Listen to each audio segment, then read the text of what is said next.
Sinubukan nyo na bang linisin ang mga naipon yung gamit noong nakaraang taon? Siguradong maraming papel, bote ng soft drinks at mga plastic ang nakolekta ninyo.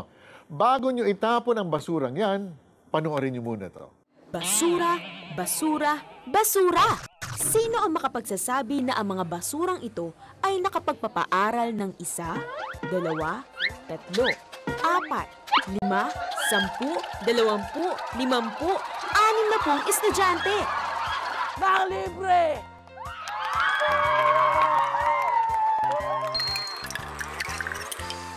Napag-aralan namin na medyo may value talaga at may pera talaga sa basura.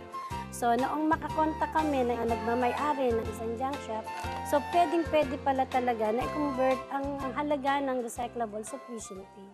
Ito ang naging konsepto ng Cavite Institute nang simulan nila ang Wishcraft o We Integrate Scholarship through the collection of recyclables and frequently generated trash.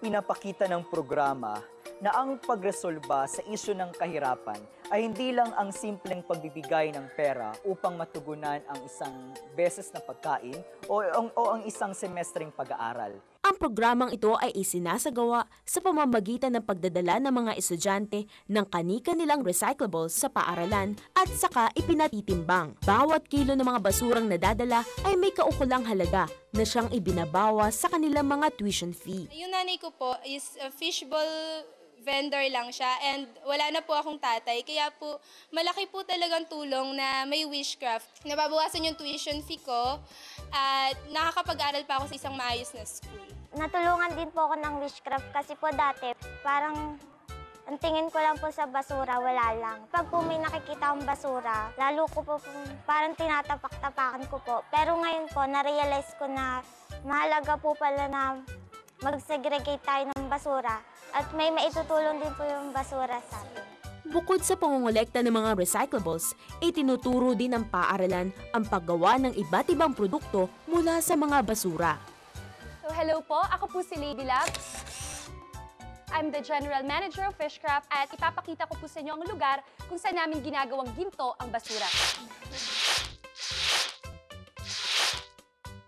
Tawagin namin to ay Pot of Gold. Naghanap po kami ng mga gamit na lata, pininturahan namin, at ito na lang po yung garbage can po namin. Nagkaroon po kami ng Christmas Bazaar. So ang loob po nito, kawad and dyaryo po na binilog po namin at pinatungan po ng metallic paper. So ito po, mga gamit na rin po yan. Ito pong jar na to, gawa po siya sa mga dyaryo, para po siyang paper mache, tapos pininturahan, kinulayan. Nang magsimula ang Wishcraft noong 2002, nakalikom na sila ng mahigit 52,000 pesos mula sa mga tinipong papel, PET bottles at plastic wrappers. At sa taong 2009, nakalikom na sila ng 1,623,334 pesos mula sa mga nasabing basura. Naging part ako ng Wishcraft dahil nakikita ko nga na hindi na nga yung environment natin, hindi na nga siya tulad ng dati. At kung wala akong gagawin, ano pang mangyayari doon? As a beneficiary of Wishcraft, hindi niyo ako makikita ngayon. Siguro walang nakakakilala sa akin ngayon kung hindi ako natulungan ng Wishcraft. Wala ako ngayon dito. Talaga pong malayo yung mararating ng Wishcraft.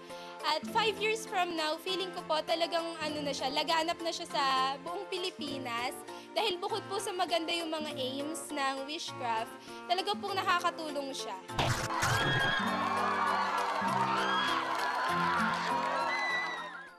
Galing-galing talaga ng Pilipino, no? Tsaka nakita mo talaga enthusiastic yung mga bata. Yes. Talagang they want to finish their studies. They want to go to school. Kaya sila mismo naghahanap ng paraan. Tsaka yung creativity, no? Yeah. So, resourceful talaga ang Pilipino. Can you see? Let me remind you lang, ha? On its first year, sabi niya, they were able to raise 52,000 pesos. 2009, 1.6 million pesos. At lalaki pa yan, dadami Sa basura. pa yan. Can you imagine? How many students nakakapag-aral dahil sa basura? 70 yata. So 70 pwede natin students, talagang may pwedeng gawin sa basura. Yes. Di ba?